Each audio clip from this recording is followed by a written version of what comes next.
Hello class, I hope you are doing well. So this is Sachi Gupta and today we will cover the further provisions of BNS. So in the last class हमने अपना section 205 यानी 205 तक complete कर लिया था और आज हमें स्टार्ट करना है हमारे चैप्टर नंबर 13 जो बात करता है of contempt of the lawful authority of public servant, जो कि स्टार्ट होता है हमारा सेक्शन 206 यानी 206 से और चलता है हमारा 226 तक। तो कोशिश करेंगे कि आज हमारा ये चैप्टर तो कंप्लीट ही हो जाए और हो सके तो इसके आगे भी हम जल्द से जल्द कंप्लीट कर दें। तो बीएनएस क्या है इसके बारे में हम थोड़ा सा पहले इंट्रोडक्शन दे देते हैं। तो बीएनएस यानी द भारतीय न्याय संहिता 2023 ये लाया गया है after the repealation of Indian penal code 1860। तो उसका तो हिस्ट्री हम सब जान ही चुके हैं कि जो हमारा आईपीसी, सीआरपीसी और इंडियन एविडेंस एक्ट था उसको रिपील्ड करके ही हमारे फर्दर मतलब जो हमारे न्यू क्रिमिनल लॉज हैं उन्हीं को लाया गया है, जिसमें कुछ चीज़ें ऐड किया गया है, कुछ चीज़ों को सब्सट्रैक्ट किया गया है, कुछ चीज़ों को सब्स्टिट्यूट किया गया है, कोई चीज़ें हैं जो एकदम से ही ख़त्म कर दी गई हैं। और मतलब एक तरफ से देखा जाए तो आज के टाइम के हिसाब से जैसे हमारा क्रिमिनल लॉ होना चाहिए उस हिसाब से इसको बनाया गया है या उस हिसाब से इसको एक तरफ से कंसोलिडेट किया गया है। तो ये हो गया एक इंट्रोडक्शन। और जो हमारा बीएनएस है इसका इन्फोर्समेंट कब हुआ था हमारा 1 जुलाई 2024 यानी अप्रॉक्सीमेट हमारा 1 साल होते हुए आ रहा है। तो आने वाले जितने भी जुडिशरी एग्जाम्स हैं आप ये कंफर्म करके चलिए कि सब में न्यू क्रिमिनल लॉज तो आएगा ही आएगा। तो हमको पुराना तो याद ही है, पुराना भी रिवाइज करते करते हमको आने वाले जो एग्जाम्स है उसमें नए क्रिमिनल लॉज का भी याद होना बहुत ज़रूरी है।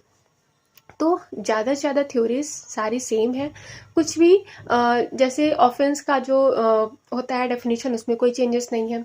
बहुत ज़्यादा चेंज है तो क्या कहते हैं उसका जो मतलब ट्रायल किसके द्वारा होगा या पनिशमेंट कितने दिन देनी है उसमें चेंजेस है, क्योंकि पहले बहुत ज़्यादा कम पनिशमेंट थी उस टाइम के हिसाब से यानी 1860 के टाइम के हिसाब से, उस टाइम के हिसाब से पनिशमेंट बहुत ज़्यादा थी। लेकिन आज के टाइम में हमारा 100 रुपये तब का और 1000 रुपये आज का जोड़ लो, है ना, तो वो मतलब बराबर करके आज के हिसाब से हमारा पनिशमेंट इसमें रखा गया है।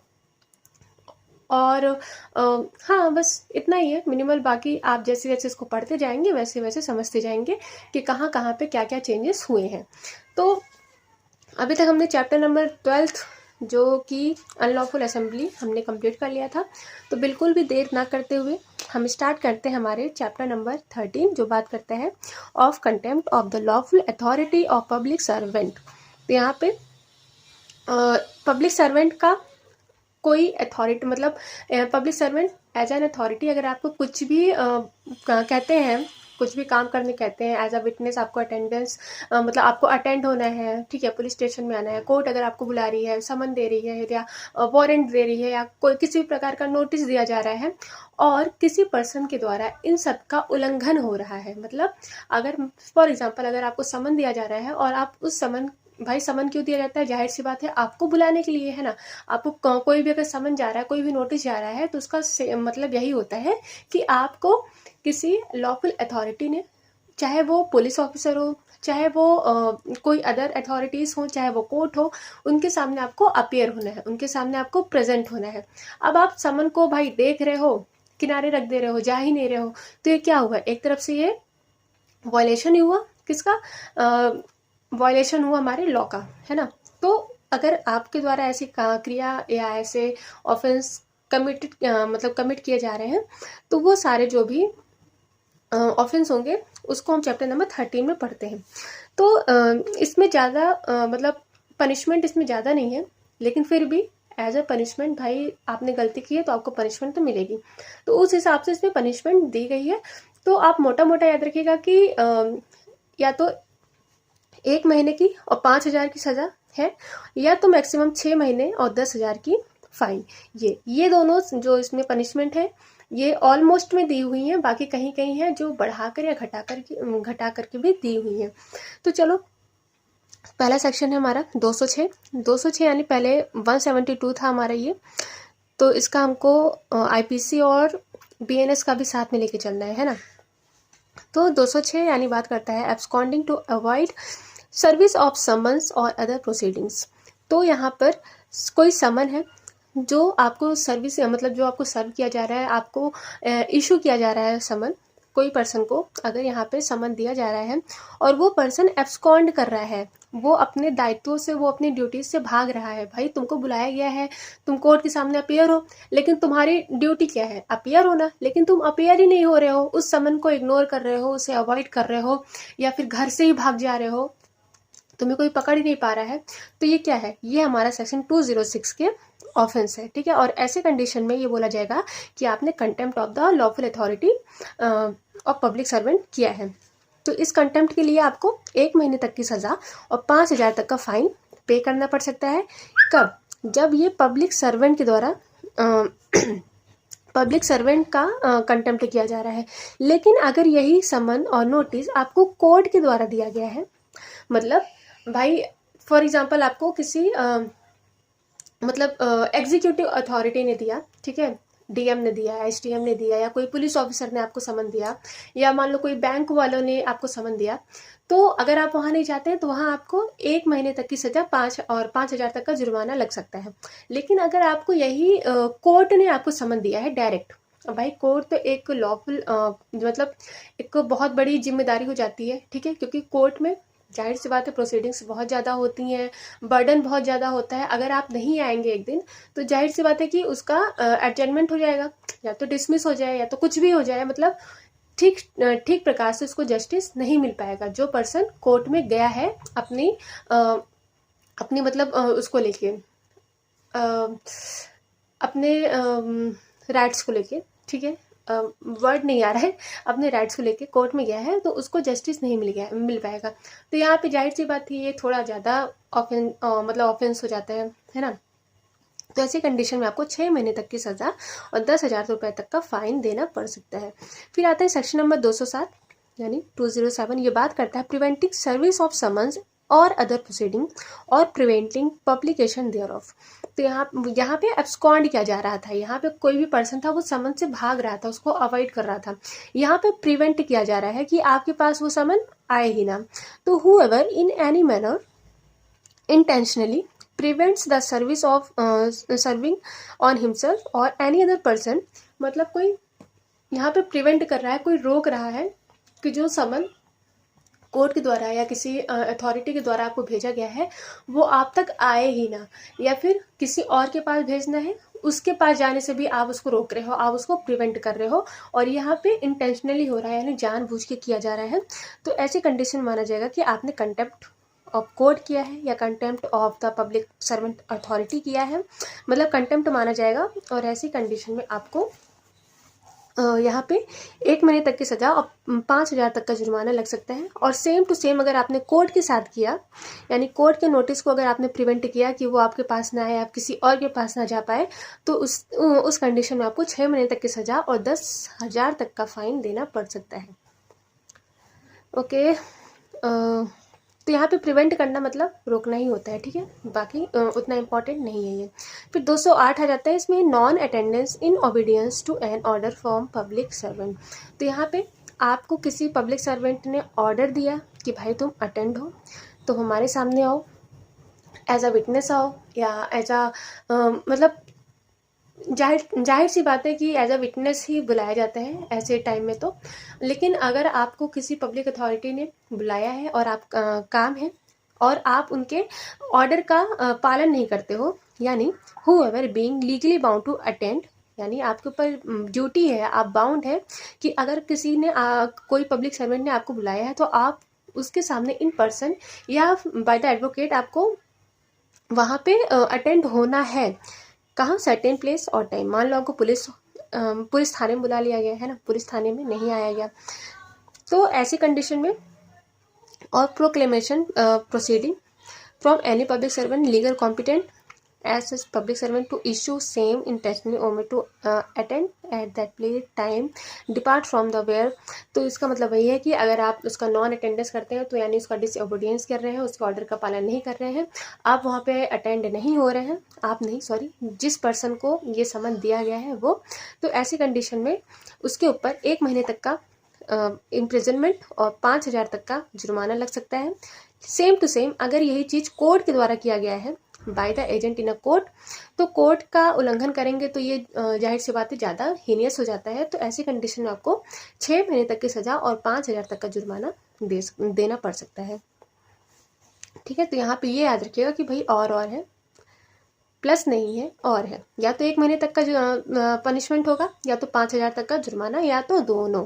ठीक है, तो कभी कभी ये भी एग्जाम में पूछ लेते हैं कि और है कि एंड है, क्योंकि बहुत ज़्यादा जो हीनियस ऑफेंस होते हैं लाइक रेप हो गया या मर्डर हो गया, तो ऐसे कंडीशन में क्या रहता है कि वहाँ पे प्लस दिया रहता है, मतलब एंड करके दिया रहता है कि आपको लाइफ इम्प्रिजनमेंट होगा प्लस फाइन, यानी साथ में फाइन भी देना पड़ेगा, ना कि आपको इम्प्रिजनमेंट होगा या तो फाइन।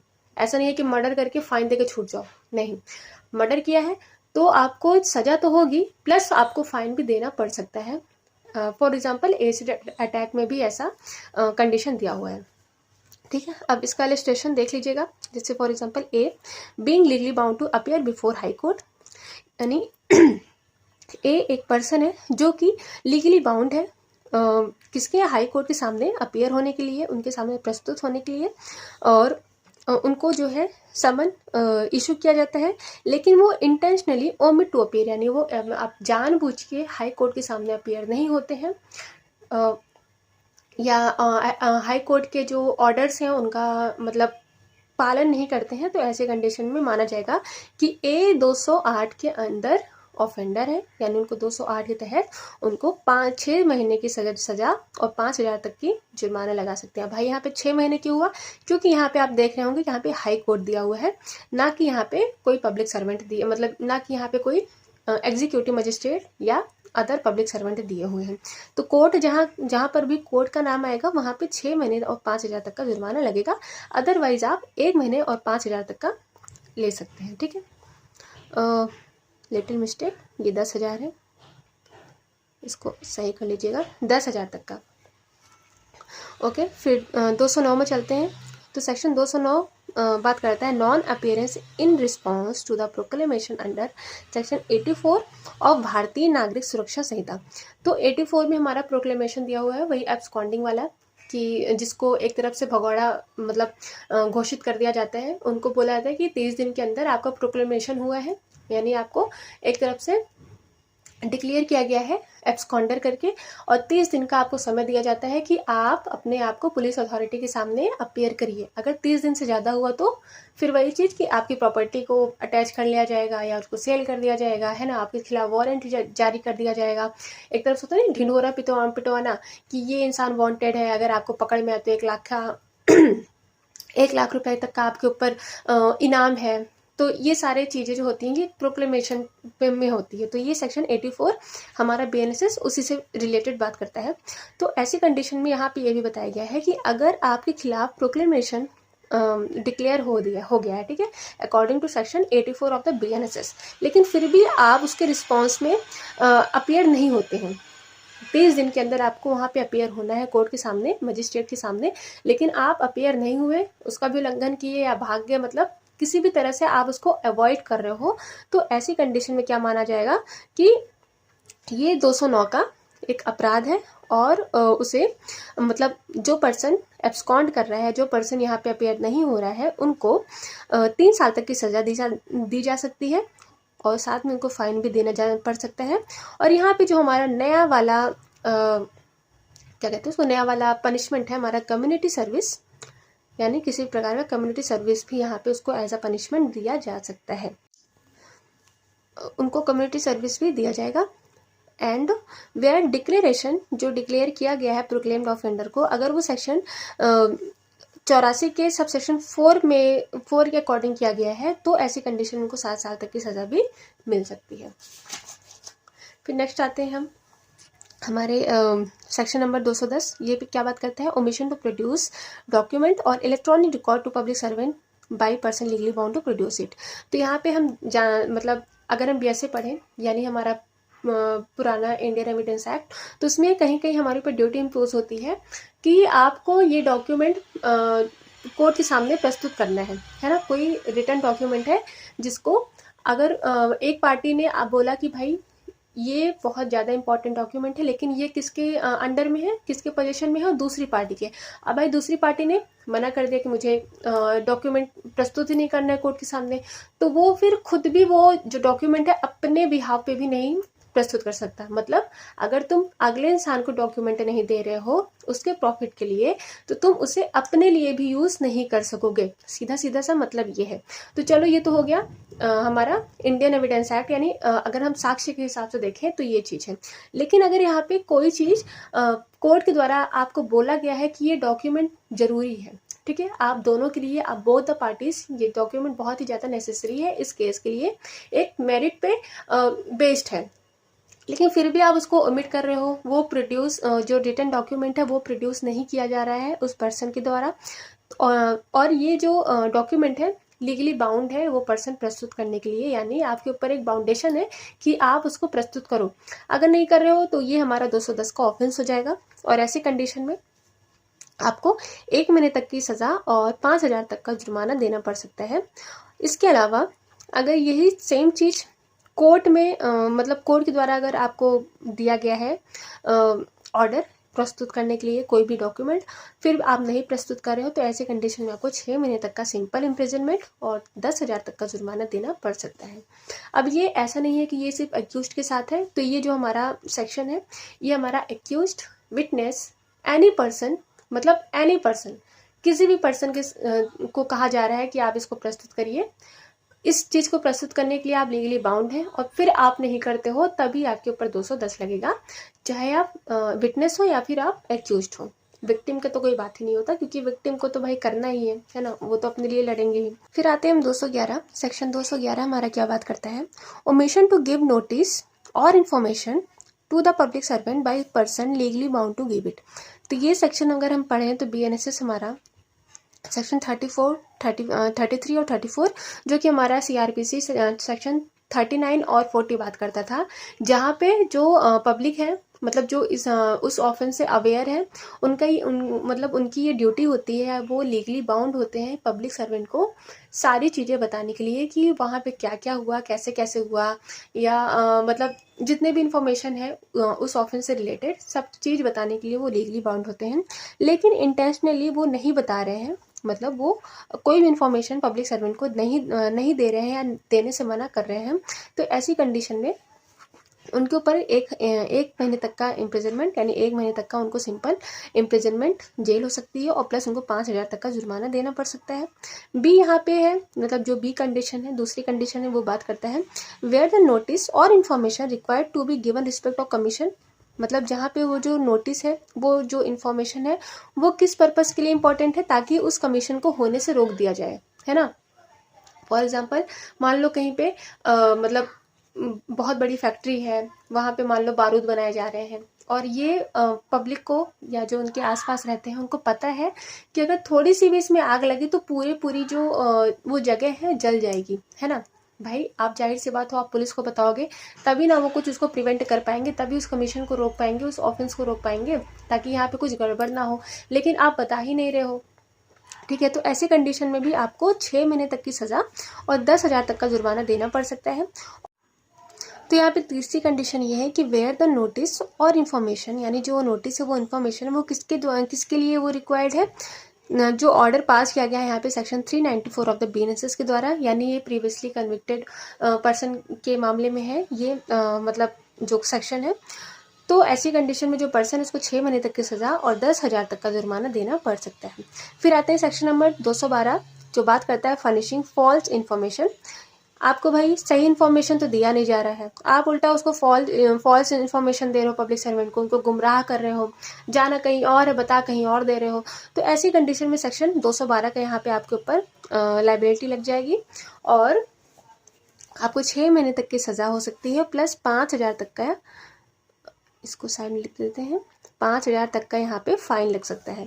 बी कंडीशन में है कि where the information which is legally bound to give respect of the commission of an offence is required for the purpose of preventing the commission of an offence. Same चीज़, वही चीज़ कि information बहुत ही important है ताकि उस commission को, यानी उस वो जो ऑफेंस घटित होने वाला है इन फ्यूचर, उसको रोका जा सके। लेकिन आप वहाँ पे फॉल्स इन्फॉर्मेशन दे रहे हो, जाना है दाएं बोल दे रहे हो, भाई बाएं है इधर है, तो ऐसी कंडीशन में ये ज़्यादा हीनियस हो जाता है। मतलब भाई किसी ऑफेंस को रोकने के बजाय आप उसको बढ़ावा देने के लिए करोगे तो फिर ये ज़्यादा ही हो जाएगा सज़ा।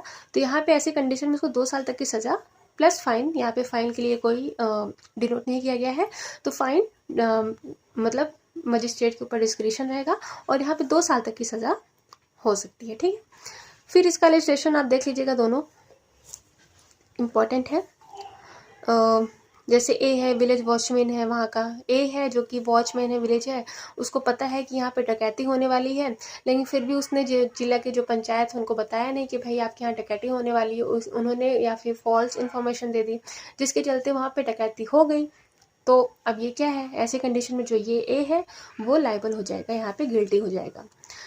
फिर आते हैं सेक्शन नंबर 213 जो बात करता है रिफ्यूजिंग ओथ और affirmation when duly required by public servant to make it।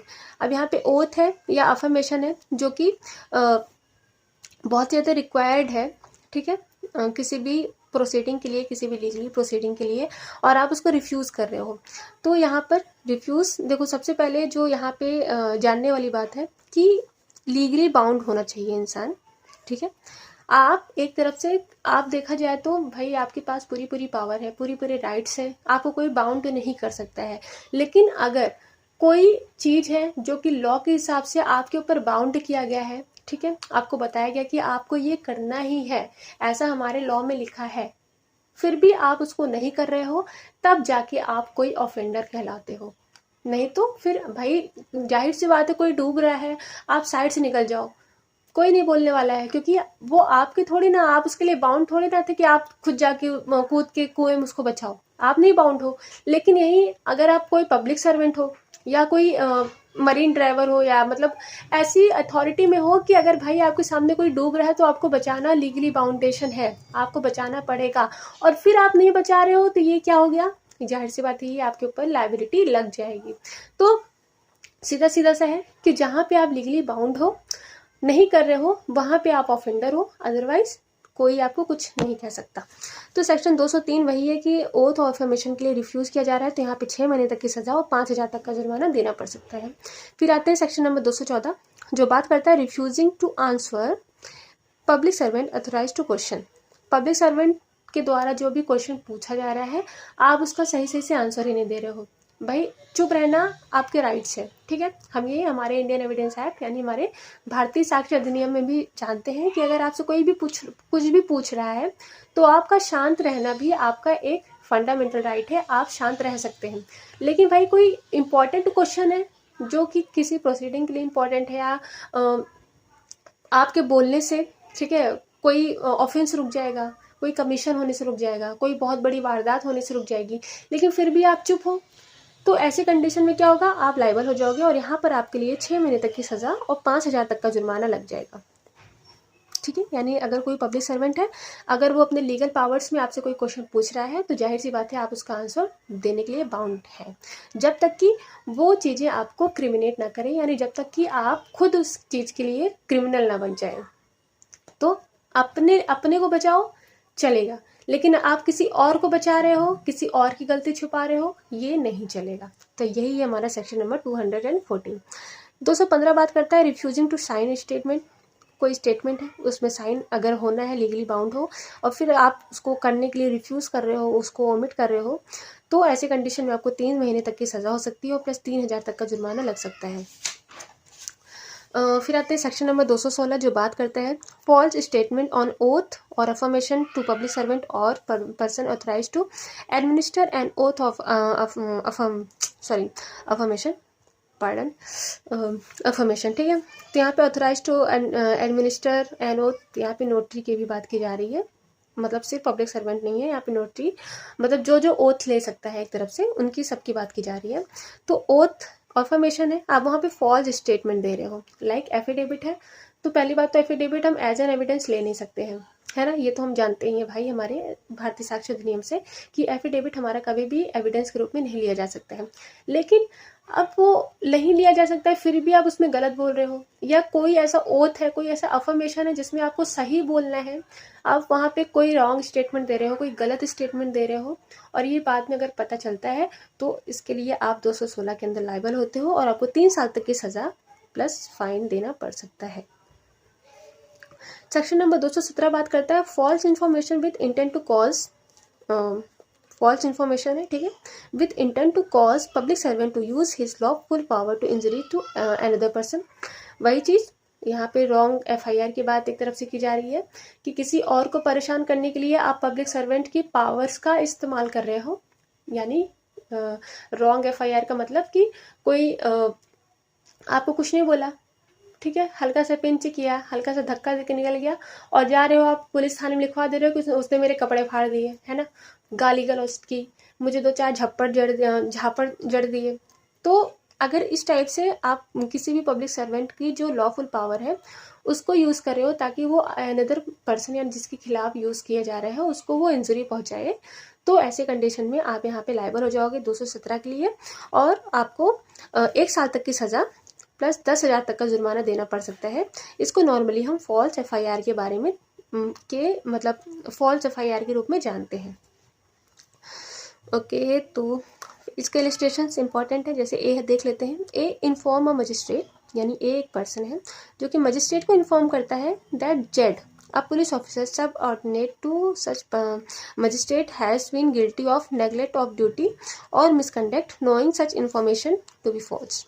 मतलब यहाँ पे ए है, वो मजिस्ट्रेट को जेड के खिलाफ एक कंप्लेन दे रहे हैं। जेड यहाँ पे एक पुलिस ऑफिसर है कि उन्होंने अपनी ड्यूटी को नेग्लेक्ट किया, उन्होंने अपनी ड्यूटी को नहीं निभाया या वो मिसकंडक्ट किए। मैं वहाँ गया था लेकिन उन्होंने एफआईआर नहीं लॉन्च की, और ये जानते हुए कि आप पुलिस ऑफिसर को परेशान करने के लिए कर रहे हो। तो ऐसे कंडीशन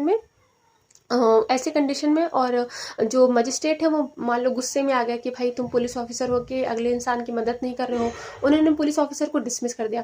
तो ऐसे में क्या होगा, यहाँ पे जो ए पर्सन है जो ये पूरी फॉल्स इन्फॉर्मेशन फैला रहा है वो हो जाएगा 217 के लिए लायबल, और उसको 1 साल तक की सजा और 10,000 तक का जुर्माना देना पड़ सकता है। फिर आगे हम 218 हमारा बात करता है resistance to resistance to taking of property by lawful authority of a public servant. तो यहाँ पे कोई प्रॉपर्टी है, ठीक है, जिनका लॉफुल अथॉरिटी है, उसका रेजिस्टेंस, उसको रोका जा रहा है कि आप ये प्रॉपर्टी को मत लो। Whoever offers any resistance to taking of any property by lawful authority of any public servant, यानी यहाँ पे प्रॉपर्टी को लेना है और उसको किसी पर्सन के द्वारा मतलब गलत तरीके से उसको रजिस्ट किया जा रहा है, उसको रोका जा रहा है, तो ऐसे कंडीशन में उनको 6 महीने तक की सजा और 10,000 तक का जुर्माना देना पड़ सकता है। सेक्शन 219 बात करता है obstructing sale of property offered for sale by. तो यहाँ पे ऑक्शन की बात की जा रही है कि कोई मतलब प्रॉपर्टी को सेल करना है और यहाँ पे लॉफुल अथॉरिटी यानी लॉफुल यहाँ पे सारे काम हो रहे हैं, लेकिन फिर भी जो अगला पर्सन है यानी जो यहाँ पे ऑफेंडर है वो रोक रहा है कि ये प्रॉपर्टी ना बिके गलत तरीक़ों से, तो वो 219 के तहत उसको लायबिलिटी मतलब वो लायबल हो जाएगा और उसको 1 महीने तक की सज़ा और 5,000 तक का जुर्माना देना पड़ सकता है। ठीक है, तो देखो ये सब उतने इम्पोर्टेंट है नहीं। पहली बात, बहुत ज़्यादा क्वेश्चन आते हैं तो इंडेक्स बेस पे, कभी कभी प्री पे आ जाते हैं, मेंस में तो आते ही नहीं है। तो मेंस में जितने जो मतलब थोड़े थोड़े इंपॉर्टेंट है वो अब मैंने आपको बता दिया। बाकी ये अगर आप पढ़ना चाहें तो बीएनएसएस और बीएनएस दोनों मिला के इम्पॉर्टेंट हो जाता है थोड़ा सा। बाकी ये चीज़ें जो है हमारी ज़्यादातर प्रैक्टिकल में काम आती हैं, रिटन में तो काम नहीं आती हैं। ठीक है, जैसे 221 हमारा obstructing public servant in discharge of public function. अब भाई पब्लिक सर्वेंट है वो अपनी ड्यूटी निभा रहे हैं पब्लिक फंक्शंस में, वो अपने मतलब डिस्चार्ज कर रहे हैं, अपनी ड्यूटी निभा रहे हैं, आप उनको रोक रहे हो, उनको ऑब्स्ट्रक्ट कर रहे हो, तो ऐसी कंडीशन में भी यहाँ पे पर्सन लायबल हो जाता है, जिसलिए उसको 3 महीने तक की सज़ा और 2,000 से 5,000 तक का उसको जुर्माना देना पड़ सकता है। 222 यहाँ पे बात करता है omission to assist public servant when bound by law to give assistant. यहाँ पे एडिंग की बात की जा रही है, तो एडिंग हमारा सेक्शन 31 ऑफ बीएनएसएस के साथ इसको अगर हम पढ़ें तो वहाँ पे दिया हुआ है कि जो पब्लिक होती है यानी जो पर्सन होते हैं जिनकी इर्द गिर्द जो ऑफेंस घटित हुआ है, उनका ये ड्यूटी होती है, वो लीगली बाउंड होते हैं कि वो पब्लिक सर्वेंट को लीगली एड करें, उनको असिस्ट करें कि हाँ सर यहाँ पे ये हुआ था, यहाँ पे ये हुआ था, वो आए थे, ये आए थे। तो ऐसी कंडीशन में अगर जो पर्सन है वो यहाँ पे भाई ओमिट कर रहा है, वो अवॉइड कर रहा है, पब्लिक सर्वेंट को कुछ बता ही नहीं रहा है, तो ऐसी कंडीशन में उनको 202 के अंदर उसको लाइबल ठहराया जाएगा और ऐसे चीज़ के लिए उनको 1 महीने तक की सज़ा मिल सकती है और 2 से 5,000 तक का उनके ऊपर जुर्माना लग सकता है। वहीं अगर ये कोर्ट के में मतलब कोर्ट के रिगार्डिंग अगर यही चीज़ें की जा रही हैं, ओमिट की जा रही हैं कि कोर्ट को अगर आपको कुछ मतलब असिस्ट करना है, एड करना है, लेकिन आप वहाँ पे क्या कर रहे हो, मतलब ऑब्स्ट्रक्ट कर रहे हो, ओमिशन कर रहे हो, हट जा रहे हो, पीछे हट जा रहे हो, और द कमीशन ऑफ ऑफेंस और सप्रेसिंग ऑफ राइट, एफ्रे और अप्रीहेंशन, मतलब ये जो चीज़ें होंगी इन सब चीज़ों को रोकने के लिए इम्पॉर्टेंट है, ठीक है। तो ऐसी कंडीशन में यहाँ पे 6 महीने तक की सज़ा और 5,000 तक का जुर्माना लग सकता है। फिर 230 में बात करते हैं disobedience to order duly promulgated by public servant. तो ये हम देखे होंगे कि कोविड में काफ़ी ज़्यादा लगा था। 203 जो 188 है हमारा, ये थोड़ा सा इम्पॉर्टेंट हो जाता है, मतलब ऐसे नहीं, लेकिन इंडेक्स बेस पे तो क्वेश्चन इससे पूछ ही लेते हैं। तो अगर जैसे पब्लिक सर्वेंट ने आपको कुछ प्रोमलगेट किया है, ठीक है, कुछ डायरेक्ट किया है कि भाई आपको घर में ही रहना है, ठीक, लॉकडाउन लगा है, घर में रहो, फिर भी आप बाहर निकल के असेंबली दोस्तों से मिल रहे हो, मतलब ग्रुप में सब मिल रहे हो, तो ऐसी कंडीशन में क्या कहा जाएगा कि आप डिसओबीडियंस कर रहे हो पब्लिक सर्वेंट के ऑर्डर्स का, और ऐसे में आपको यहाँ पे 6 महीने तक की सज़ा हो सकती है और प्लस 2,000 से 5,000 तक का जुर्माना देना पड़ सकता है, ठीक है। और ये ऑब्स्ट्रक्शन, एनओआई और इंजरी, मतलब भाई जाहिर सी बात है, ऐसी कंडीशन में अगर आप बाहर निकलोगे तो आप अपना तो नुकसान कर रहे हो, बाकी लोगों का भी नुकसान कर रहे हो, है ना। तो ऐसी कंडीशन में ये 6 महीने तक की सज़ा यहाँ पे हो सकती है। और भी यहाँ पे बोला गया है कि सच डिसओबीडियंस कॉजेज और tend to cause danger to human life, healthy, safety. तो हेल्थ सेफ्टी यानी यहाँ पे अगर ह्यूमन लाइफ और हेल्थ और सेफ्टी के लिए डेंजर यहाँ पे क्या कहते हैं, यहाँ पे अगर डेंजर वो कॉज किया जा रहा है, या फिर जो आपके द्वारा यहाँ पे असेंबली बनाई जा रही है वो एक रॉयट हो गया, एफरे हो गया, मतलब एक तरफ से पब्लिक अनवाय का को बॉर्न कर रहा है, उनको जन्म दे रहा है, एनवाय हो रही है, पब्लिक यहाँ पे ब्रीच हो रही है, पब्लिक पीस ब्रीच हो रही है, तो ऐसी कंडीशन में 1 साल तक की सज़ा हो सकती है प्लस 5,000 तक का जुर्माना यहाँ पे लग सकता है। ओके, तो यहाँ पे मेंसरिया रिक्वायर्ड नहीं है भाई, जाहिर सी बात है, कोविड में हम निकलते थे तो दोस्तों से मिलने के लिए निकलते थे, लेकिन डंडा बजाते थे पुलिस वाले, ठीक है। तो वही चीज़ है, यहाँ पे मेंसरिया रिक्वायर्ड नहीं है, बस नॉलेज होनी चाहिए कि हाँ पब्लिक सर्वेंट ने या मतलब ऊपर से ऑर्डर है कि हमको बाहर नहीं निकलना है, लेकिन फिर भी आप निकल रहे हो तो आप फिर लायबल हो उसके लिए। फिर आते हैं 224 जो बात करता है threat of injury to public servant. तो यहाँ पे पब्लिक सर्वेंट को किसी भी प्रकार से डराना, धमकाना कि आप ऐसा ना करो नहीं तो मैं आपको इंजरी कर दूंगा, मतलब उनको एक तरफ से इंड्यूस करना, ठीक है, कि वो अपना जो उनका जो लीगल ड्यूटी है वो ना कर सके, अपना काम ना कर सके सही से, तो ऐसी कंडीशन में उनको 2 साल तक की सज़ा और प्लस फाइन के लिए लायबल हो जाएंगे। 225 हमारा बात करता है threat of injury to induce person to refrain from applying for protection to public servant. तो यहाँ पे भी थ्रेट दिया जा रहा है, यहाँ पे भी डराया धमकाया जा रहा है, ताकि जो पर्सन है, मतलब इंड्यूस किया जा रहा है ताकि जो पर्सन है वो लॉफुल अपना काम ना कर पाए, तो इस चीज़ के लिए भी उनको 1 साल तक के लिए सज़ा और प्लस फाइन दोनों देना पड़ सकता है। 226 हमारा बात करता है attempt to commit suicide to compare or restrain exercise of lawful power. तो देखो ये थोड़ा सा इंपॉर्टेंट हो जाता है, थोड़ा सा न्यू भी हो जाता है, क्योंकि ये है हमारा 309 जो कि आईपीसी में था। अब 309 हमारा था अटेम्प्ट टू सुसाइड, ठीक है, हमने आईपीसी का 309 पढ़ा ही होगा। 309 आईपीसी में दिया था हमारा अटेम्प्ट टू सुसाइड, जिसको जाके बाद में अनलॉफुल नहीं, अनकॉन्स्टिट्यूशनल डिक्लेयर कर दिया गया था by the case of I think by the case of ज्ञान कौर, हाँ मे बी थोड़ा सा ये लैक हो रहा है मेरा, तो एक सेकंड में आपको तुरंत देख कर ही बताती हूँ।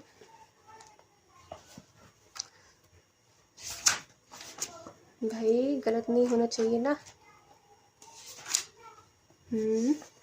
हाँ, अटेम्प्ट टू कमिट सुसाइड, ठीक है, अटेम्प्ट टू कमिट सुसाइड जो था, हाँ, ज्ञान कौर 1996 के द्वारा इसे क्या कर दिया गया था, हमारा स्ट्रक डाउन कर दिया गया था कि अगर कोई सुसाइड कर रहा है तो जाहिर सी बात है वो इस लेवल का उसको डिप्रेशन है, इस लेवल का वो मतलब हार चुका है कि वो अपना ही जान लेने जा रहा है, और फिर उसको आप पकड़ो, ठीक है भाई, अटेम्प्ट किया, आप उसको पकड़ो और फिर जाके उसको 1 साल तक के लिए सजा दे दो, 1 साल तक के लिए उसको जेल में डाल दो, वो बेचारा और डिप्रेशन में चला जाएगा, किससे अच्छा तो मैं मर ही गया होता।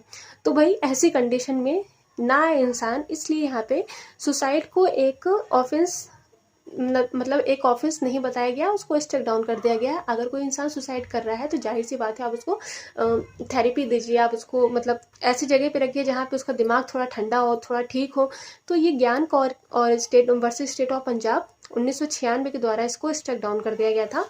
लेकिन अब यहाँ पे समझने वाली बात ये है कि 226 जो हमारा है ये बात करता है attempt to commit suicide to compel or restraint exercise of lawful power. यहाँ पे अटेम्प्ट टू कमिट सुसाइड जो है फिर से एक बार ऑफेंस बना दिया गया, लेकिन कब, यहाँ पे कंडीशन लगा दिया गया कि जो सुसाइड की धमकी दी जा रही है कि भाई मैं मर जाऊंगा, वो किसके लिए दी जा रही है, ताकि आप किसी लॉफुल पावर को, किसी लॉफुल अथॉरिटी को कंपेल कर सको किसी भी काम को करवाने के लिए, ठीक है। तो अगर आप किसी लॉफुल अथॉरिटी को कंपेल कर रहे हो या उसको रोक रहे हो कि वो अपनी ड्यूटी ना निभाए, या मतलब कोई करे आपके मन मर्जी से करे, नहीं तो फिर आप मर जाओगे, मतलब आप नहीं मरोगे, मतलब जो पर्सन है वो मरेगा। मैं बार बार आप करती हूँ, तो आप प्लीज़ इसको मतलब दूसरे वे में ले जाइएगा कि मेरा एग्जाम्पल होता है, ठीक है। तो 206 में यही बोला गया है कि अगर कोई अटेम्प्ट टू कमिट सुसाइड करता है, लेकिन अगर कंडीशन यहाँ पे ये है कि वो किसी लॉफुल पावर को कंपेल करने के लिए या उनको रेस्ट्रेन करने के लिए, ताकि वो अपना लॉफुल एक्सरसाइज ना कर सके, तो करता है, तो यहाँ पे वो लाइबल हो जाएगा, यानी अटेम्प्ट टू कमिट सुसाइड के लिए यहाँ पे वो लाइबल हो जाएगा सेक्शन 226 के तहत, और इसके लिए उसको 1 साल तक की सज़ा मिल सकती है, प्लस उसको फाइन देना पड़ सकता है, और प्लस उसको कम्युनिटी सर्विस, यानी जो हमारा अभी नया पनिशमेंट जुड़ा है कि तुम मरना जा रहे हो ना, ठीक है, तुम आज से तुम ये 10 पागल हैं, इन 10 पागलों को तुम सेवा करो, कितने दिन के लिए, मुश्किल से 2 महीने के लिए। अब तुम पागलों की सेवा करोगे तो तुम मरना छोड़ के उन पागलों की तरह सुधर जाओगे, है ना। तो ये क्या हुआ, हमारा कम्युनिटी सर्विस हुआ कि आप जिस वजह से आप मरने जा रहे हो, आप उसी की चलो सेवा करो। आप मरने जा रहे हो, आप जो 10 लोग और मरने का सोच रहे हैं, आप उनको बचाओ। तो ये क्या हो गया, कम्युनिटी सर्विस हो गया, यानी पब्लिक सर्विस हो गया, जिसके लिए आपको पैसे वैसे कुछ मिलने नहीं है। तो ये हो गया हमारा 226, इम्पॉर्टेंट है और नया सेक्शन है, तो आई होप कि आप इसको अच्छे से पढ़ के जाएं, ठीक है। ओके, तो अब आते हैं सेक्शन नंबर चैप्टर नंबर 14, जो बात करता है of false evidence and offence against public justice. तो ये है हमारा 227 से लेके काफ़ी बड़ा चैप्टर है।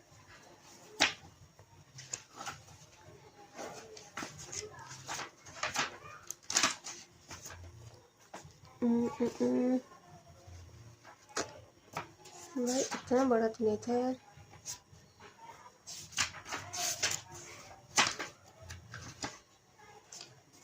टू 269, सॉरी इतना ढूंढने के लिए। हाँ चलो ठीक है, 227 से लेकर 269 तक 269 तक हमारा दिया हुआ है of false evidence and offence against public justice. तो यहाँ पे फॉल्स एविडेंस के मतलब फॉल्स एविडेंस के लिए जो भी पनिशमेंट होगा वो, और अगर कोई ऑफेंस है जो कि पब्लिक जस्टिस के अगेंस्ट किया गया है, तो वो हमको सेक्शन 14 में पढ़ना है, जो कि 227 से लेकर 269 तक है। तो अब आते हैं सेक्शन नंबर 227, जो बात करता है गिविंग फॉल्स एविडेंस। तो ये चैप्टर एक तरफ से हमारा इम्पॉर्टेंट है, ठीक है। पहली बात तो ये आईपीसी के सेक्शन 191 में ये हमारा पहले डिफाइन किया गया था, वहाँ पे बताया गया था कि फॉल्स एविडेंस को देना क्या होता है, ठीक है। कब कोई फॉल्स एविडेंस, कब कोई एविडेंस देगा और वो फॉल्स कहलाएगा। तो ये चीज़ें हमारी सेक्शन 191 में बताई गई थी, जो सेम टू सेम हमारा 227 बीएनएस में भी दिया हुआ है। तो गिविंग फॉल्स एविडेंस का हमारे बीएनएस के हिसाब से मतलब होता है whoever, यानी any person being legally bound by an oath or by express provision of law यानी कोई भी पर्सन जो कि बाय ओथ या तो किसी ओथ के कारण, मतलब किसी by the reason of oath, उन्होंने कोई ओथ दिया है जिस वजह से वो लीगली बाउंड है, या तो कोई ऐसा एक्सप्रेस प्रोविजन है हमारे लॉ के अकॉर्डिंग जो उनको बाउंड कर देती है। मतलब कोई ऐसा लॉ हमारे एक्ट में लिखा हुआ है, हमारे लॉ में लिखा हुआ है कि भाई आपको इस जगह पे सत्य ही बोलना है, आप गलत नहीं बोल सकते हो, ठीक है, क्योंकि अगर गलत बोलोगे तो वो इनजस्टिस हो जाएगा, कि उन्हें सत्य ही बोलना है। और being bound by law to make a declaration upon any subject makes any statement which is false. तो ऐसे पर्सन अगर कोई स्टेटमेंट देता है, ओरली देता है, और वो गलत देता है जानबूझ के, उसको ये बिलीव है या वो ये जानता है, उसके पास ये नॉलेज है कि मैं ये जो बोल रहा हूँ, ठीक है, इसके लिए मैं लीगली बाउंड हूँ कि मैं सत्य बोलूँ, लेकिन फिर भी मैं गलत बोल रहा हूँ, ठीक है, मतलब फिर भी मैं अपनी स्टेटमेंट में कुछ गलतियाँ रख रहा हूँ, कुछ गलत इन्फॉर्मेशन दे रहा हूँ। तो ऐसी कंडीशन में ये बोला जाएगा कि यहाँ पे उस पर्सन ने फॉल्स एविडेंस दिया हुआ है, यानी गिविंग फॉल्स एविडेंस, यहाँ पे ऑफेंस के लिए वो लायबल हो जाएगा। तो एक्सप्लेनेशन 1 यहाँ पे बोलता है statement is within the meaning of this section whether is made verbally और अदरवाइज। तो वर्बली का मतलब होता है कि वही बाई माउथ जो हम बोलते हैं, जैसे मैं बोल रही हूँ तो ये वर्बली हो गया, और अदरवाइज का मतलब यहाँ पे आप किसी भी चीज़ से ले सकते हैं, लाइक इलेक्ट्रॉनिक एविडेंसेस हो गया है ना, रिटर्न हो गया, तो ये सब भी इसमें शामिल हो जाता है। एक्सप्लेनेशन 2 में दिया हुआ है a false statement as to the belief of person attesting his within the meaning of the section a person may be guilty. तो वही चीज़ कि अगर कोई फॉल्स स्टेटमेंट है जिसको अटेस्ट किया जा रहा है किसी भी डॉक्यूमेंट में, या ठीक है, या उसके साथ अगर कोई फॉल्स स्टेटमेंट यहाँ पर अटेस्ट किया जा रहा है, तो ये माना जाएगा कि जो पर्सन है वो फॉल्स एविडेंस के लिए गिल्टी होगा। वही चीज़ कि he believes a thing that he does not believe, कि वो जानता है कि ये चीज़ें गलत है फिर भी वो अटेस्ट कर रहा है, तो ऐसी कंडीशन में वो लायबल हो जाएगा। Okay, as well as stating that he knows a thing which he does not know. और यहाँ पे ये भी कंडीशन दिया हुआ है कि कोई ऐसी चीज़ वो स्टेटमेंट में बोल रहा है या अपने स्टेटमेंट में लिख रहा है या अदरवाइज किसी भी मीडियम से वो पब्लिक अथॉरिटी तक पहुँचा रहा है, वो चीज़ें पहुँचा रहा है जो कि उसको खुद नहीं पता है, लाइक अ र्यूमर, ठीक है, आप कानून सुनी बातें पब्लिक अथॉरिटी को पहुँचा रहे हो, या फिर आपको पता है कि ये चीज़ें गलत है फिर भी आप दे रहे हो एज एन एविडेंस, तो यहाँ पे बोला जाएगा कि आपने फॉल्स एविडेंस दिया हुआ है। लाइक यहाँ पे जितने भी इसके इलस्ट्रेशन है, पहली बात तो सारे इंपॉर्टेंट है, तो चलो जैसे पहला ही देख लेते हैं। A, in support of just claim which B has against death for 1000 rupees falsely swears on a trial. तो यहाँ पे जो हम देखे होंगे, मूवीज़ में देखे होंगे कि यहाँ पे एक ओथ दिया जाता है कि गीता की कसम खा के बोलो कि आपने ये गीता की कसम खा के बोलो कि आप जो बोलोगे सच बोलोगे, है ना। फाइनली स्वेयर ये होता है कि आपको यहाँ पे सच बोलना है, आपने कोई ओथ दिया है जिसके हिसाब से आपको सच बोलना है, लेकिन फिर भी आपने उस क्लेम को सपोर्ट करते हुए झूठ बोला कि हाँ इन्होंने 10,000 रुपये दिए हैं, ठीक है। ऑन अ ट्रायल कहाँ बोला है, ये कोर्ट में बोला है। दैट ही हर्ड जज admit the justice of B claims A has guilty, मतलब तुमको पता है भाई तुम ये गलत है फिर भी आप फॉल्सली वहाँ पे कसम वसम खा के बोल रहे हो, तो आप यहाँ पे हो जाओगे लाइबल, किसके लिए, गिवन फॉल्स एविडेंस के लिए। तो ये सारे इंपॉर्टेंट है, आप देख लीजिएगा, उतना ज़्यादा इसमें मतलब समझने वाली कोई बात नहीं है, ठीक है। एग्जाम में भी आता है इलस्ट्रेशन बेस पे, तो आप एक ट्रिक लगा सकते हैं कि यहाँ पे कब फॉल्स एविडेंस हो जाएगा। लाइक यहाँ पे फॉल्सली स्वेयर दिया हुआ है, ट्रायल दिया हुआ है, तो ट्रायल में अगर आप कुछ गलत कसम खा के कुछ भी बोल रहे हो तो जाहिर सी बात है एविडेंस, क्योंकि ट्रायल में जो भी चीज़ें चाहे वो स्टेटमेंट में ली जा रही हैं चाहे वो डॉक्यूमेंट में ली जा रही हैं, वो एज एन एविडेंस ही वहाँ पे एडमिट होती हैं, है ना, इतना तो पता है। तो जब वो एविडेंस के रूप में ही वहाँ पे प्रस्तुत किया जा रहा है, एविडेंस के रूप में ही उसे एडमिट किया जा रहा है, और उसके खिलाफ अगर आप कुछ गलत बोलोगे तो वो तो फॉल्स एविडेंस ही हुआ ना। तो ऐसे ट्रिक से आप यहाँ पे प्री का भी क्वेश्चन कर सकते हैं, ठीक है। ओके, जैसे सिग्नेचर और to be the handwriting, तो सिग्नेचर एज एन एविडेंस यहाँ पे गलत दिया जा रहा है, वो भी फॉल्स एविडेंस में आ जाएगा। गुड फेथ जहाँ पे आ जाएगा वहाँ पे कोई भी ऑफेंस आउट नहीं होता है। और लिख दिया मैंने नो ऑफेंस। तो ये भी एक ट्रिक है समझने लायक कि कहीं कोई भी इलस्ट्रेशन है, कोई सा भी ऑफेंस का इलस्ट्रेशन है, अगर वहाँ पे दिया हुआ है कि उस पर्सन ने in the good faith believe में आके कि मैं जो कर रहा हूँ वो सही कर रहा हूँ, तब उसने वो काम किया, तो ऐसी कंडीशन में वो किसी भी ऑफेंस के लिए लायबल नहीं होगा। ठीक है। अब डी है, तो डी में जैसे यहाँ पे वही स्टेट कि पर्टिकुलर प्लेस, पर्टिकुलर ये फिर सब्जेक्ट, मतलब आपको एक तरफ से देखा जाए तो आपको एक एक छोटी छोटी कीवर्ड्स लिख लेने हैं।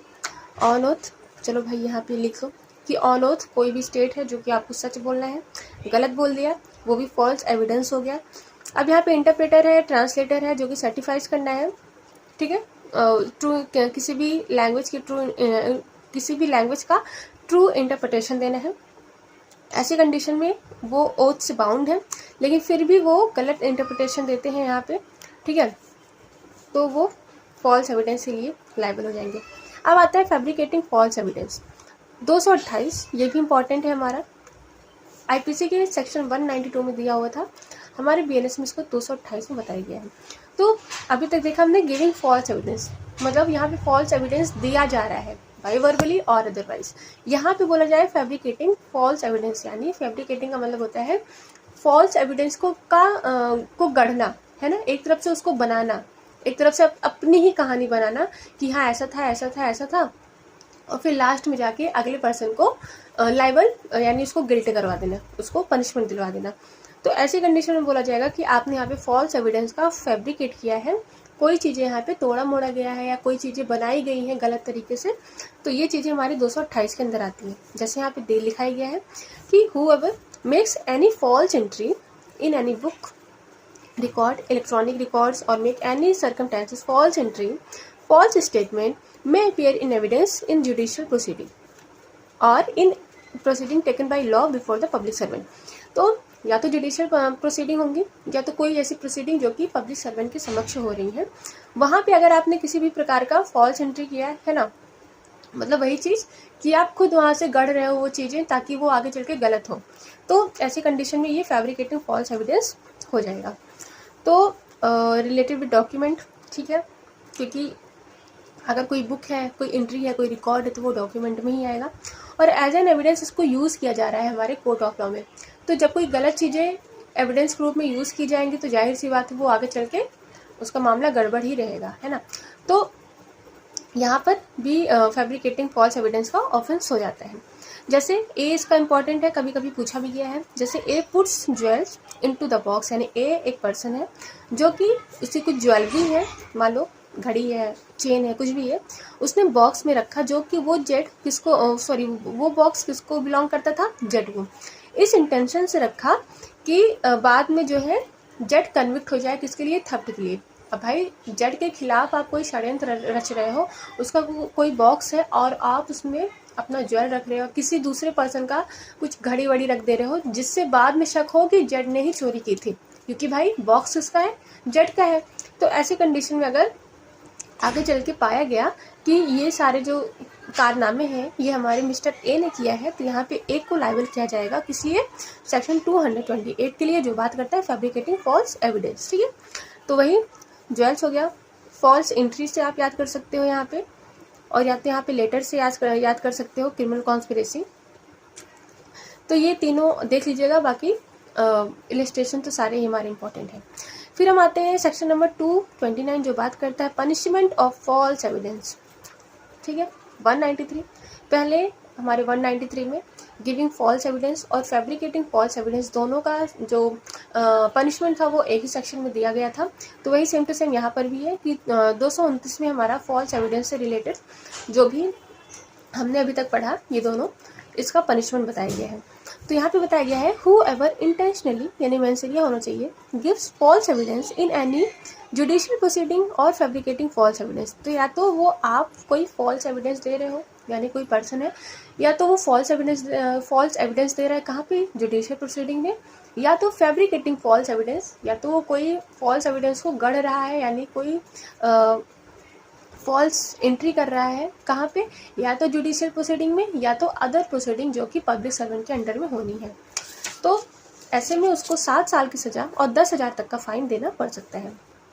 अब यहाँ पे सेकंड में बताया गया है हु एवर इंटेंशनली गिव्स और fabricating false evidence in any other case then तो वही चीज़ कि भाई जुडिशियल प्रोसीडिंग में अगर आपने ये कारनामे किए, ये ऑफेंस किया, तो आपको 7 साल तक की सज़ा और 10,000 तक का जुर्माना देना पड़ेगा। और सबसेक्शन 2 में बताया गया है कि एनी अदर यानी जो प्रोसीडिंग हमारे पब्लिक सर्वेंट के सामने होनी है उसके लिए अगर आपने कुछ ऐसा किया यानी फॉल्स एविडेंस दिया या फॉल्स एविडेंस को फैब्रिकेट किया, तो ऐसी कंडीशन में से 3 साल तक की सज़ा और 5,000 तक का जुर्माना देना पड़ सकता है। इसके एक्सप्लेनेशन 1 में बोला गया है कि trial before a court martial is a judicial proceeding. Court martial हमारा आर्मी से रिलेटेड होता है, ठीक है। तो अगर वहाँ पे भी कोई भी प्रोसीडिंग हो रही है, वहाँ पे भी ये ऑफेंस किए जा रहे हैं, तो उसे भी जुडिशियल प्रोसीडिंग में रखा जाएगा और उसके लिए 7 साल की सज़ा यहाँ पे मैंडेटरी है, मतलब मैंडेटरी नहीं है, 7 साल तक की दी जा सकती है, एक्सटेंड मैक्सिमम है, भाई मिनिमम तो कितनी भी हो सकती है। तो एक्सप्लेनेशन सेकंड में बताया गया है कि an investigation directed by law preliminary to a proceeding before a court is a stage of judicial proceeding through investigation may not take place before a court। तो यहाँ पे एक तरफ से अगर हम बात करें तो ये बात कर रहा है हमारे इंक्वायरी प्रोसीडिंग की। तो हमने हमारे BNSS में पढ़ाई है कि जो जुडिशियल प्रोसीडिंग होती है उसमें ट्रायल और इंक्वायरी दोनों इंक्लूड होती हैं, इन्वेस्टिगेशन अलग होता है। तो अगर कोई ऐसा इन्वेस्टिगेशन है जो कि डायरेक्टेड बाय लॉ है, जैसे फॉर एग्जांपल हम मजिस्ट्रेट की बात करते हैं, ठीक है, चलो इसका इलस्ट्रेशन ही ले लेते हैं, इजी रहेगा। तो in an inquiry before a magistrate for a purpose of ascertaining whether Z ought to be committed for trial. तो यहाँ पे एक पर्सन है जिनको मजिस्ट्रेट के सामने क्या करना है, प्रस्तुत करना है, ठीक है। तो वो पहले इंश्योर करेंगे कि आप उनके खिलाफ पहले इंक्वायरी करो अच्छे से और देखो कि जो जज ने कारनामे किए हैं यानी जो जज ने ऑफेंस किया है वो मतलब ट्रायल के लिए आगे चलने के लिए है भी या नहीं, कहीं वो मतलब कोई गलत FIR तो नहीं है ना, कहीं वो उन्होंने कोई गलत कंप्लेन नहीं किया है किसी के खिलाफ, या तो उनके सामने उनके पास कोई एविडेंस ही नहीं है। फॉर एग्जांपल हम कंप्लेन की प्रोसीडिंग ले लेते हैं हमारे BNSS में, है ना। कंप्लेंट की प्रोसीडिंग में क्या होता है कि पहले यहाँ पे एक इंक्वायरी की जाती है, किसकी, कंप्लेनेंट की और विटनेस की। जब मजिस्ट्रेट को लगता है कि हाँ यहाँ पे कुछ ऑफेंस किया गया है, कोई ऑफेंस कमिटेड है जिसका ट्रायल करना फर्दर ट्रायल करना बहुत ही ज़्यादा इंपॉर्टेंट है, यहाँ पे एक एक्यूज्ड है, तब जाके वो कॉग्निजेंस देते हैं, तब जाके वो इशू ऑफ प्रोसेस करते हैं एक्यूज्ड को कि आप आइए। तो ये जो प्रोसीडिंग होती हैं इंक्वायरी वाली, ये हमारे जुडिशियल प्रोसीडिंग के अंदर आएंगी। अब एक्सप्लेनेशन 3 बताया गया है कि an investigation directed by court according to law. तो यहाँ पे कोई इन्वेस्टिगेशन है जो कि कोर्ट के द्वारा डायरेक्ट किया गया है, वो भी क्या होगा, हमारा जुडिशियल प्रोसीडिंग में आएगा, ठीक है। तो यहाँ पे वही चीज़ है कि इन्वेस्टिगेशन को नॉर्मली हम जुडिशियल प्रोसीडिंग में नहीं लेते हैं, लेकिन 2 कंडीशन ऐसी है जहाँ पे पहला इंक्वायरी की स्टेज पे अगर कोई भी इन्वेस्टिगेशन किया जा रहा है मजिस्ट्रेट साहब के कहने पर, और या तो कोई कोर्ट ऑफ लॉ डायरेक्ट कर रही है इन्वेस्टिगेशन करने के लिए, फॉर एग्जांपल फर्दर इन्वेस्टिगेशन की ट्रायल हो रहा है और कोर्ट को ये इंश्योर करना है कि क्या पता यहाँ पे कुछ और एविडेंस मिल जाए, है ना, या तो क्या पता ये रॉन्ग FIR है, गलत पुलिस रिपोर्ट यहाँ पे गलत फाइल की गई है, या कुछ लैक हो रहा है, तो कोर्ट यहाँ पे डायरेक्ट कर देती है पुलिस ऑफिसर को कि आप यहाँ पे फर्दर इन्वेस्टिगेशन करिए। तो वो जो इन्वेस्टिगेशन हो रहा है वो अलग से इन्वेस्टिगेशन नहीं है ना, तो उसका फिर से चार्जशीट बनवा के आपको कोर्ट ऑफ लॉ दूसरे कोर्ट में आपको प्रस्तुत करना है। तो वो चीज़ें जो है वो जुडिशियल प्रोसीडिंग के अंतर्गत ही आती हैं। ये चीज़ें यहाँ पे मतलब यही चीज़ें यहाँ पे बोलने की कोशिश की जा रही है। तो ये हो गया हमारा सेक्शन 229, जिसमें 7 साल की सज़ा और 3 साल तक की सज़ा के बारे में प्रावधान दिया हुआ है। ओके, फिर आते हैं सेक्शन नंबर 230 जो बात करता है giving of fabricating false evidence with intent to procure conviction of capital offence. तो यहाँ पे ये बोला जा रहा है कि किसी को कैपिटल ऑफेंस तक हो जाए, है ना, कोई पर्सन इस लेवल तक का फॉल्स एविडेंस दे रहा है, इस लेवल तक की उसकी हिम्मत हो जा रही है कि कुछ गलत इन्फॉर्मेशन दे दे कोर्ट को कि अगले पर्सन को यहाँ पे कैपिटल पनिशमेंट ही हो जाए, पता लगे मर्डर उसने किया है नहीं किया है, ठीक है। कोई एक्यूज्ड है जो कि मर्डर केस में उसको कोर्ट में लाया गया है। अब भाई एक विटनेस है जिसको पता है कि इस पर्सन ने नहीं किया है मर्डर, उस दिन वहाँ पे कोई और पर्सन था, लेकिन वो आके जानबूझ के या इंटेंशनली, चाहे उस पर्सन को नुकसान पहुंचाने के लिए या कोई भी रीज़न हो, दुश्मनी निकालने के लिए, कोई भी गलत एविडेंस वहाँ पे दे देता है, जिससे उस पर्सन को मर्डर के लिए कैपिटल पनिशमेंट तक हो जाती है। तो ऐसी कंडीशन में उस पर्सन को 10 साल तक की सज़ा हो जाएगी और 50,000 यहाँ पे फाइन उसको देना पड़ेगा। ठीक है, यहाँ पे एक वो नोट कर लीजिएगा कि यहाँ पे एंड है, यानी 10 साल की सज़ा तो होगी ही, प्लस आपको 50,000 रुपये का जुर्माना भी देना पड़ेगा। अब चलो ठीक है, ये तो कैपिटल हो गया। If an innocent person be convicted and executed in consequence of false evidence is referred under the person who gives such false evidence shall be punished with death और पनिशमेंट। यहाँ पे सेकंड में यही बोला गया है कि कोई पर्सन है, कोई इनोसेंट पर्सन है जो कि कन्विक्ट हो जाता है और ये जो कैपिटल पनिशमेंट है उसके खिलाफ एग्जीक्यूट भी हो जाता है। किस लिए? क्योंकि आपने फॉल्स एविडेंस दिया वहाँ पर। तो ऐसी कंडीशन में आपको डेथ पेनल्टी तक दी जा सकती है या तो आपको 10 साल की सज़ा भी हो सकती है।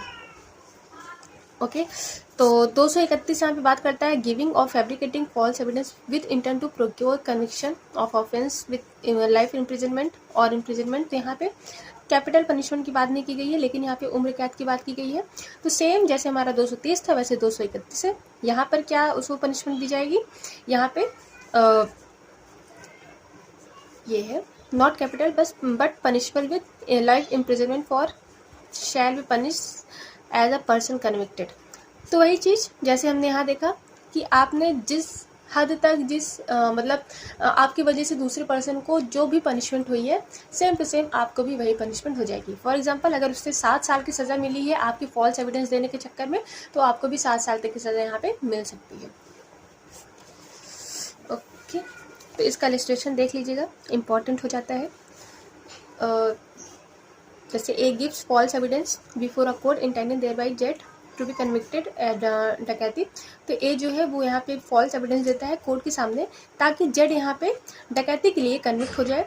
तो पनिशमेंट ऑफ डकैती है, यहाँ पे उम्र कैद की सज़ा है और यहाँ पे 10 साल तक की सज़ा है। ठीक है, डकैती के लिए यहाँ पे हमको पीएनएस में देखने को मिलेगा आगे कि उम्र कैद यानी लाइफ इम्प्रिजनमेंट और 10 साल तक की सज़ा दी हुई है। तो ऐसी कंडीशन में जो ए है, जिस पर्सन ने फॉल्स एविडेंस दिया, वो भी यहाँ पे लाइफ इम्प्रिजनमेंट और 10 साल तक की सज़ा के लिए लायबल हो सकता है, अगर उसे मतलब उसके खिलाफ अगर पूरा प्रूफ वगैरह दे दो तो। चलो फिर 232 में बात करता है threatening any person to give false evidence. अब यहाँ पे कोई पर्सन है, आप उसको डरा धमका रहे हो ताकि वो फॉल्स एविडेंस दे, तो ये हमारा इम्पॉर्टेंट हो जाता है। पहले आईपीसी के 195A में दिया हुआ था कि कोई विटनेस है, भाई वो तो जा रहा है अपना सच बताने के लिए, लेकिन रास्ते में उसको कोई डरा धमका दे रहा है कि अगर तुमने कोर्ट में मुंह खोला तो बाहर निकलते ही ख़त्म। भाई ये क्या है? ये आप डरा रहे हो किसी भी पर्सन को। तो ऐसी कंडीशन में उनको डराना या तो उनकी रेपुटेशन को हार्म करना या उनकी प्रॉपर्टी को हार्म करना या उनसे रिलेटेड जो भी उनकी फैमिली मेम्बर है या पर्सन्स हैं उनको हार्म पहुंचाने की अगर उनको यहाँ पे धमकी दी जा रही है, तो उनका जो पर्सन ये काम कर रहा है यानी जो पर्सन उनको धमका रहा है उसको 7 साल तक की सज़ा हो सकती है, प्लस फाइन देना पड़ सकता है। और अगर ऐसी मतलब इस परिस्थिति में मान लो उस पर्सन ने डराया धमकाया और जो विटनेस है वो डर कर अपना कोई फॉल्स एविडेंस दे दिया, ठीक है, जिस वजह से जो यहाँ पे इनोसेंट पर्सन है वो कन्विक्ट हो गया और सेंटेंस हो गया। तो ऐसी कंडीशन में डेथ या लाइफ फॉर मोर पनिशमेंट, मतलब या तो वो डेथ उसको पेनल्टी मिल गई या तो कोई 7 साल तक की सज़ा उसको मिल गई। तो ऐसी कंडीशन में जो पर्सन यहाँ पे डराया धमकाया है उसे भी सेम एक्सटेंट पे पनिशमेंट मिल जाएगी। अगर उस मान लो इनोसेंट पर्सन को 7 साल तक की सज़ा मिली है, तो जिस पर्सन ने डराया धमकाया मतलब जो गिल्टी है हमारे सेक्शन 232 के लिए, उसको भी 7 साल तक की सज़ा मिल सकती है। ठीक है, फिर आते हैं सेक्शन नंबर 233 जो बात करता है using evidence knowing to be false.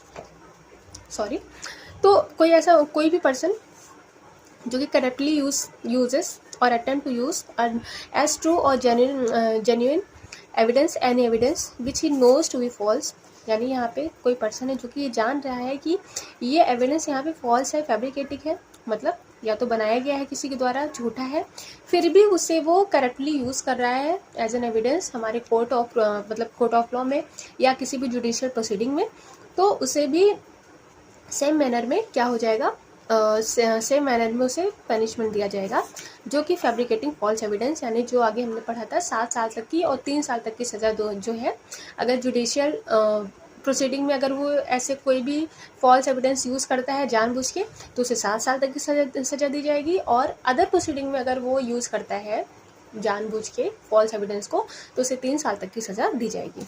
ये हो गया हमारा 233। अब 234 बात करता है इशूइंग और साइनिंग फॉल्स सर्टिफिकेट। तो यहाँ पे इशू और साइन कर रहा है कोई फॉल्स सर्टिफिकेट पे जानबूझ के, तो उसे भी सेम मैनर जैसे कि गिविंग फॉल्स एविडेंस, वही चीज़ 7 साल 3 साल तक की सज़ा यहाँ भी है। 235 बात करता है using as true a certificate knowing to be false. कोई सर्टिफिकेट है जो कि गलत है, लेकिन उससे आप यूज़ कर रहे हो, करप्टली यूज़ कर रहे हो, अटेम्प्ट टू यूज़ कर रहे हो, ताकि मतलब एज कि वो सच है ना, उसको मतलब पूरी एकदम भक्ति भावना से उसका यूज़ किया जा रहा है, जबकि तुम जानते हो कि वो चीज़ें गलत है। तो ऐसी कंडीशन में यहाँ पे 235 के लिए वो लायबल हो जाएगा, और उसे वही 7 साल और 3 साल तक की सज़ा दी जा सकती है। 236 बात करता है false statement made in declaration which is by law receivable as evidence. Not so important, वही चीज़ सेम मैनर, अगर ऐसा कोई करता हो पाया गया तो उससे फॉल्स जितना गिविंग फॉल्स एविडेंस और फैब्रिकेटिंग में है, उतना ही सेम यहाँ पर भी उनको लायबल बोला जाएगा। इतना इम्पोर्टेंट नहीं है, छोड़ सकते हैं इसको सब आप। इलस्ट्रेशंस देख लीजिएगा एक बार। बाकी 229, अब यहाँ से थोड़ा बहुत इम्पॉर्टेंट तो नहीं कहा जा सकता, लेकिन इंडेक्स बेस पे में भी पूछा जाए, जैसे हमारा 202 IPC का इम्पॉर्टेंट था, ठीक है। यहाँ पे इंटेंशनल ओमिशन है, give information of offence by person bound to inform, जैसा कि हमने अभी आगे पढ़ा, तो उसी से मिलता जुलता ये भी है।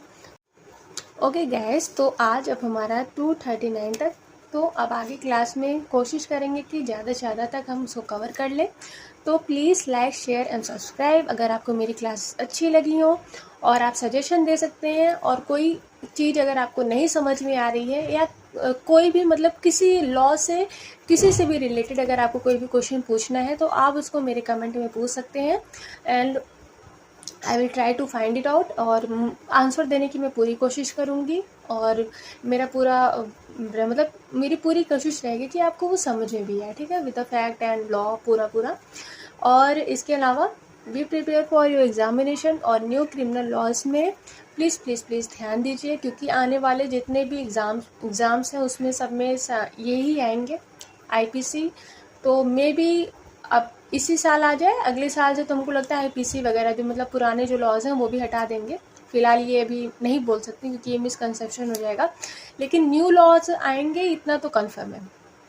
तो आप इसको पढ़ते रहिए, और बाकी मेरे चैनल को बहुत सारा प्यार करने के लिए आप लोगों का बहुत धन्यवाद। Please like share and subscribe करिए, और ज़्यादा से ज़्यादा ताकि व्यूज़ आए और मुझे भी मोटिवेशन मिलता रहे। बाकी मतलब मेरी ये कोशिश रहेगी कि BNS के बाद BNSS स्टार्ट करें, और इसके अलावा बाकी जो माइनर लॉज है, यानी लाइक UP का जो माइनर लॉज हो गया, जो हमारे 9 माइनर लॉ थे, और उसके बाद राजस्थान का हो गया, तो कुछ ऐसे माइनर लॉज जो कि हर एक उसमें जुडिशरी में आजकल आते हैं, लाइक पॉस्को एक्ट हो गया, DB एक्ट हो गया, तो उसको भी लाने का थोड़ा बहुत प्लान है। तो एक क्लास में करके उसको भी लाने का मेरा प्लान है, मतलब ठीक है। तो आप लोगों का प्यार मिलता रहेगा तो ही मैं ला पाऊँगी, अदरवाइज़ मेरी तो पूरी कोशिश रहेगी। So thank you, and be prepared for your examination. Be the best, all the best. Thank you.